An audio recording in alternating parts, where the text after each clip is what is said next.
जैसे जैसे बेटी बड़ी होगी वैसे ही वैसे एक बाप की एक माँ की चिंता भी बढ़ने लगती है कि मेरी बिटिया की शादी हो जाए। माँ कहती है सुनते हो, बिटिया आंगन में बड़ी हो गई है, कहीं अच्छा सा घर देख लो, लड़का अच्छा मिल जाए तो शादी कर दो। बाप जब घर बर ढूंढने जाता है तो जहाँ घर मिलता है वहाँ बर नहीं मिलता, जहाँ बर होता है जहाँ घर नहीं होता, और जहाँ दोनों समझ में आते हैं तो डिमांड ही इतनी होती है कि बाप के पास देने के लिए दहेज नहीं होता है। लौट करके जब आता है तो माँ पूछती है कुछ मिला नहीं, कहीं गए नहीं, तो बाप आंखों में आंसू भर जाता है। क्या करूं, घर तो ठीक है लेकिन इतना पैसा नहीं है जो अपनी बेटी को उस घर में कर दूं। तो बिटिया भी सोचती है, आंखों में आंसू बहते हैं कि काश इस घर में मेरा जन्म ना होता तो मेरी वजह से मेरा बाप इतना दुखी ना होता। जब एक बेटी विदा, इन बेटियों को एक औरत क्यों कहा जाता है भक्तों? क्योंकि इन्होंने जीवन हमेशा औरों के लिए जीने में निकाल दिया।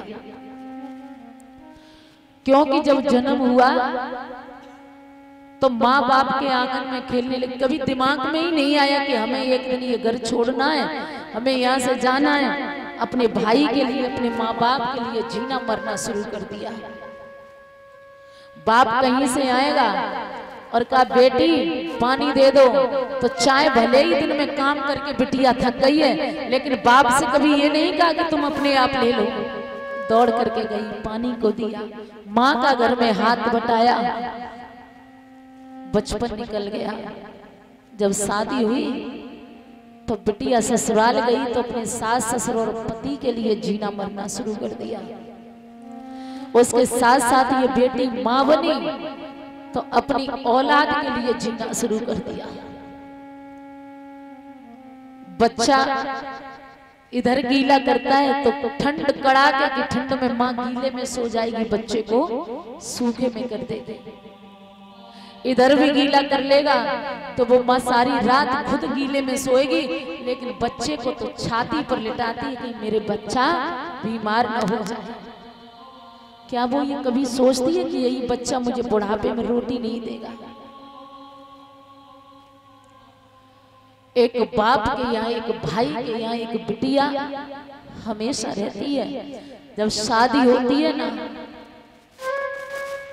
तो बेटी विदा होती है। तुमने देखा होगा सारे रिश्तेदार नए कपड़े पहनेंगे, घर परिवार, लेकिन बारात वाले दिन एक बाप ही कपड़े पहनना भूल जाता है। विदा होती है, सब कहते हैं कि हम जा रहे हैं, हमें देर हो रही है, काम पड़ा है, तो बाप कहता है कि आप जाओ लेकिन मुझे थोड़ी देर सो लेने दो, क्योंकि सब बाप का घर उजड़ जाता है। भाई रोता है, जो भाई कभी अकेले नहीं रहा, लड़ना झगड़ना साथ रहना खाना, लेकिन भाई भी रोता है। बिटिया भैया के गले से लग करके एक ही बात पूछती है, भैया जिस घर में तू पला उसी में मैं पली। जिस बाप माँ ने तुझे प्यार किया उतना ही मुझे किया, लेकिन ये दस्तूर कैसा है भैया कि मुझे अपना घर छोड़ करके दूसरे के घर में जाना पड़ रहा है। कभी देखा नहीं, कभी सोचा नहीं, कभी उन लोगों को पहचाना नहीं। पराए घर में चाहे समय से रोटी मिले चाहे ना मिले, सबसे पहले मायके में खाने वाली बेटी ससुराल में जब सबसे बात खाती है तो उसे बड़ी यादें आती है। माँ ने कभी जल्दी नहीं जगाया बिटिया को, लेकिन ससुराल में सबसे जल्दी जगना पड़ता है। भैया के गले से लिपट करके बेटी एक ही